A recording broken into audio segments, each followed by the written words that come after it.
अकोला जिल्ह्यातील अकोट नगर परिषदमध्ये भाजप आणि एमआयएमची युती झाल्याचा धक्कादायक प्रकार समोर आला होता. त्यामुळे राजकीय वर्तुळात देखील विविध चर्चांना उधाण आलेलं होतं. त्यानंतर त्या ठिकाणचे भाजपचे आमदार प्रकाश बारसाकडे यांना पक्षाच्या वतीनं नोटीस देखील देण्यात आली होती. दुसरीकडे असाच एक प्रकार अमरावतीच्या अचलपूर नगर परिषदमध्ये समोर आलेला आहे.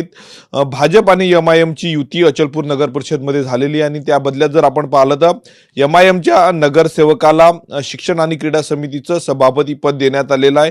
याच्याशी बोलण्यासाठी आपल्यासोबत अचलपूरचे भाजपचे आमदार प्रवीण तायडे आहेत. भाऊ, काय सांगणार? अकोटमध्ये प्रकार घडलेला होता, त्यानंतर पक्षाच्या वरिष्ठ नेत्यांनी कान उघडणी केली होती. अचलपूरमध्ये असाच प्रकार घडलेला आहे. समितीच्या सभापती पदासाठी भाजप आणि एमआयएमची युती झालेली आहे. कसं पाहता या युतीकडे? तुम्ही त्या ठिकाणचे भाजपचे आमदार आहेत. मला याबद्दल अशी फारशी माहिती नाही, कारण मी ज्या दिवशी हा प्रकार होता त्या दिवशी महानगरपालिकेच्या अमरावतीच्या इलेक्शनमध्ये माझ्याकडे एक प्रभाग दिला होता. त्या संदर्भात मी तिथेच होतो. परंतु मी माहिती घेतो. परंतु जर तसा विचार केला तर आमच्या वरिष्ठांकडे मी कळवणारच आहे आणि माहितीसुद्धा देणार आहे त्यांना. आमचे शीर्षस्थ नेतृत्व जे देवेंद्रजी फडणवीस साहेब आहेत, त्याच्यानंतर उपेंद्रजी कोठेकर आहेत, त्याच्यानंतर प्रदेशाध्यक्ष साहेब आहेत. परंतु हिंदुत्वाशी आम्ही कधीही तडजोड करणार नाही, हे तर लिखित स्वरूपातच आहे.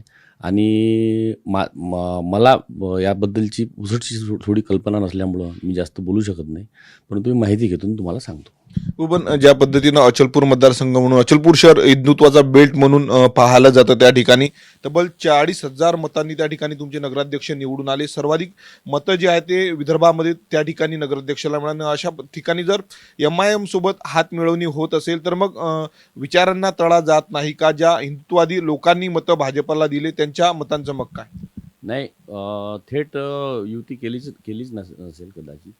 परंतु मी माहिती घेतो आणि तुम्हाला सांगतो, हिंदुत्वाला तळा कधीही मी तरी जाऊ देणार नाही. आणि आमचे पक्षश्रेष्ठींच्या मार्गदर्शनात त्यांच्या निर्देशानुसार मी त्याच स्वभावाचा असल्यामुळं मी सुद्धा या मताशी सहमत आहे. हिंदुत्वाला तळा जाऊ देणार नाही आणि हिंदुत्व हे अबाधित तिथे ठेवल्या जाईल आणि आमच्या पक्षाचाच संदेशच आहे. स्थानिक नेत्यांनी त्या ठिकाणी मग विचार केला नाही का युती करताना किंवा मग एमआयएमला सोबत घेताना? मी तेच विचारणा करणार आहे की स्थानिक नेत्यांशी मी बोलणार आहे. स्थानिक जे लोक आहेत त्यांना मी बोलणार आहे.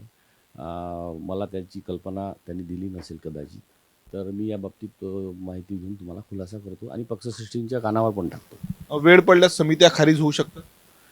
आता ते निश्चित त्याची स्थिती काय आहे हे बघून आपण करू शकतो.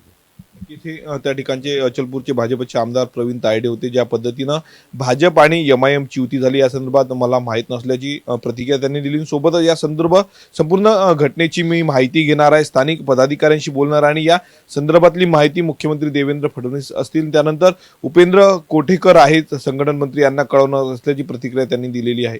कॅमेरामॅन अनिकेत दहातोंडेसह मी स्वप्नील उमाप, TV9 मराठी, अमरावती.